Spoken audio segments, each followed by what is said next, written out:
নমস্কার সুপ্রিয় দর্শক, আজকে আমাদের আলোচনার বিষয় benefit of tax on health insurance. কর সুবিধা কি পাওয়া যাবে স্বাস্থ্য বীমায়। আজকের লাইভ সেশন শুরু করছি। আমার নাম ইন্দ্রনীল। আপনারা স্বাস্থ্য বীমা শুধু যে আর্থিক সুরক্ষাই দেয় তা নয়, এটি আপনাকে কর সুবিধাও প্রদান করে। ভারতীয় আইনের ধারা 80D অনুযায়ী, আয়কর আইনের 80D ধারা অনুযায়ী আপনি স্বাস্থ্য বীমার প্রিমিয়ামের ওপর কর সুবিধা পেতে পারেন নিজের জীবনসঙ্গী এবং সন্তানদের জন্য।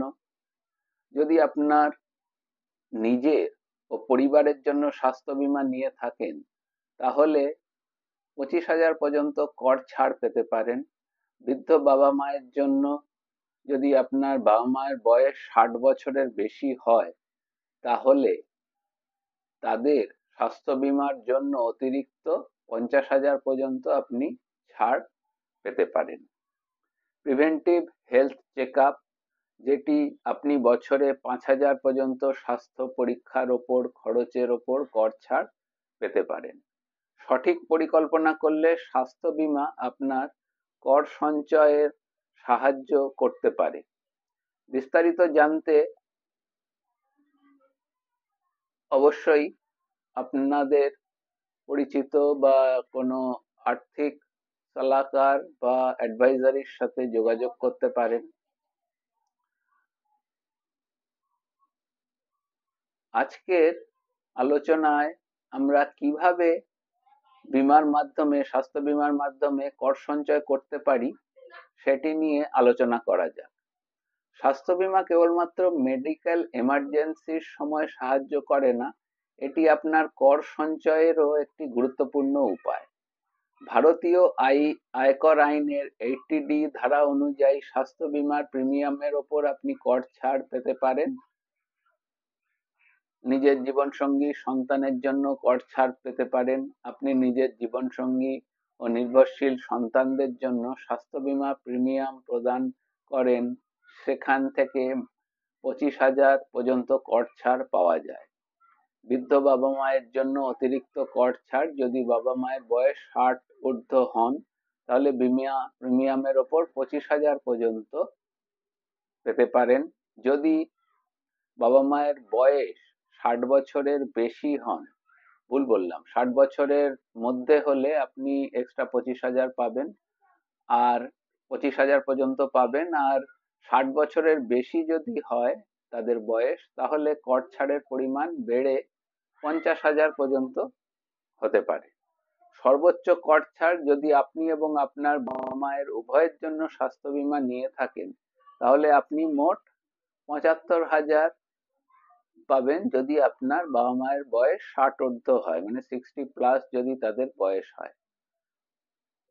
ইভেন আপনি এখান থেকে 1 লাখ টাকা পর্যন্ত কর সঞ্চয় করতে পারেন, মানে কর ছাড় পেতে পারেন। প্রিভেন্টিভ হেলথ চেক আপে 5,000 টাকা পর্যন্ত স্বাস্থ্য পরীক্ষার ওপর কর ছাড় পেতে পারেন, যা 80Dর অধীনে অন্তর্ভুক্ত।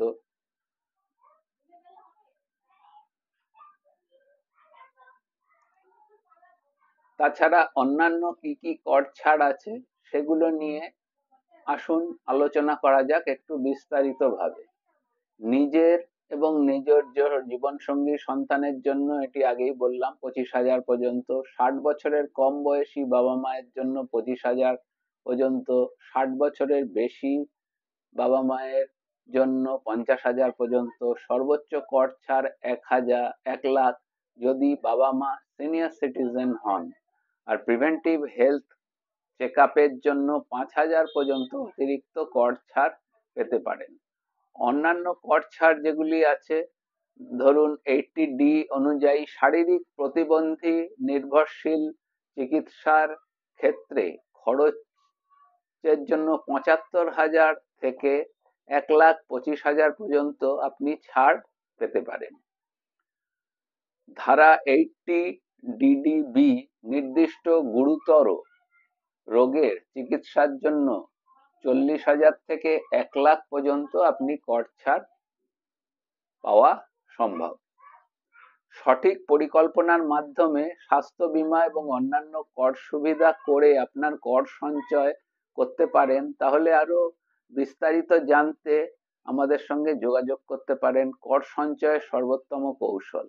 আপনার আয়কর সঞ্চয়ের জন্য কৌশলগত পরিকল্পনা করা অত্যন্ত গুরুত্বপূর্ণ।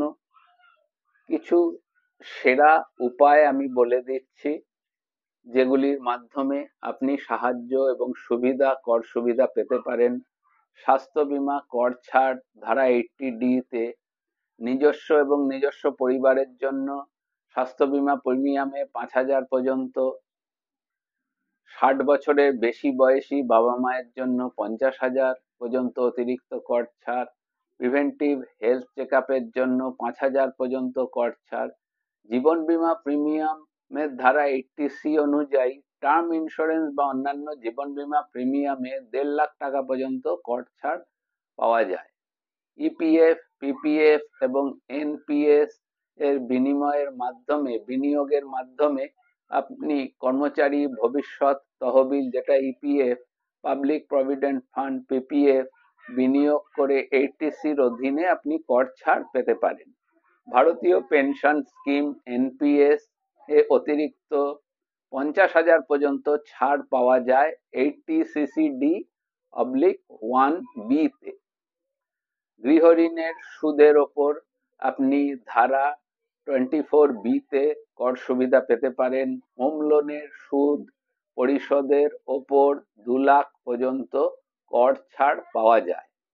সঠিক পরিকল্পনা করে সর্বোচ্চ কর সুবিধা লাভ তুলুন এবং আপনার ভবিষ্যৎ সুরক্ষিত করুন। বিস্তারিত জানতে অবশ্যই আমাদের সঙ্গে যোগাযোগ করুন এবং আমাদের লাইভ সেশনটিকে যত বেশি সম্ভব শেয়ার করুন। আপনাদের পরিচিতদের মধ্যে কোনো কোয়েরি বা কোনো কোশ্চেন থাকলে অবশ্যই আমাদের সাথে যোগাযোগ করতে পারেন। আমরা যথাযথ উত্তর দেওয়ার চেষ্টা করব এবং আপনাদের কোনো কোয়েরি বা কোনো বিশেষ টপিক নিয়ে আলোচনা বা প্রশ্নোত্তর চাইলে সেটা আমাকে অবশ্যই লিখে জানান। আমি সেই রকম অনুষ্ঠানের বা সেশনের ব্যবস্থা করব। ধন্যবাদ। সকলে ভালো থাকবেন। নমস্কার।